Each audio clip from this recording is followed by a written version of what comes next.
Triple G and Canelo Alvarez delivered on the promise of a big drama show in the ring. But the judges' scorecards equally as dramatic because the bout ended in a draw, with one judge clearly abusing their position, scoring the fight as a blowout for Alvarez. Robin, will the appetite for the rematch be bigger than the first bout? I actually think so, because this is a talking point, what happened. You had people interested. The boxing fans, of course, were building up this fight for months, maybe years. The casual fan was like, all right, everyone says I should watch this. Let me watch this.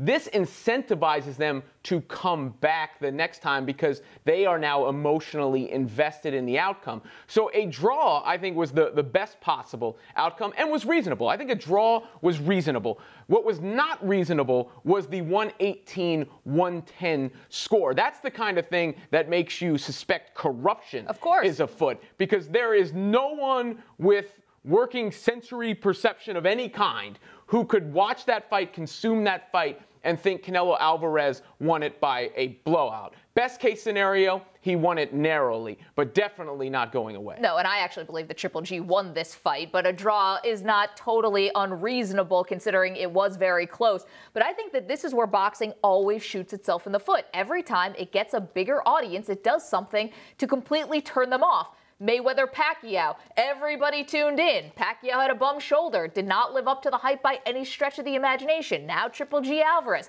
everybody tunes in. One judge has it, 118-110. It looks like this is completely corrupt. So I think the casual fan says, peace out on the rematch. I don't know why I would have any confidence that I'm going to see something really good. I think that's boxing's biggest problem when it comes to following the sport religiously. They don't have a sanctioning, governing body. They don't have a like MMA has UFC, we know NFL, football, NBA basketball, MLB baseball, so on and so forth.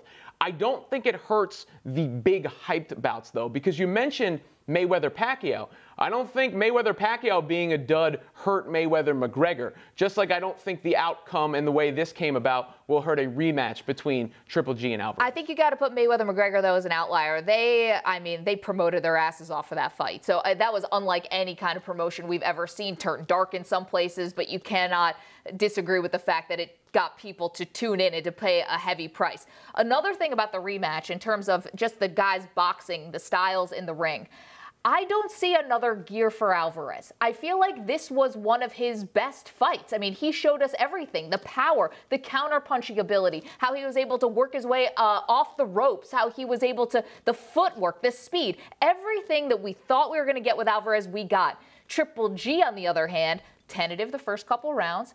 I think could have had a little bit of a better game plan, maybe respected Canelo's counter-punching a little too much, and we didn't see him landing the power punches that we're used to. So for me, if I'm tuning in, I'm thinking Triple G can only be at the advantage here because I see other gears and places where he could pick up his game plan that left off in the first fight.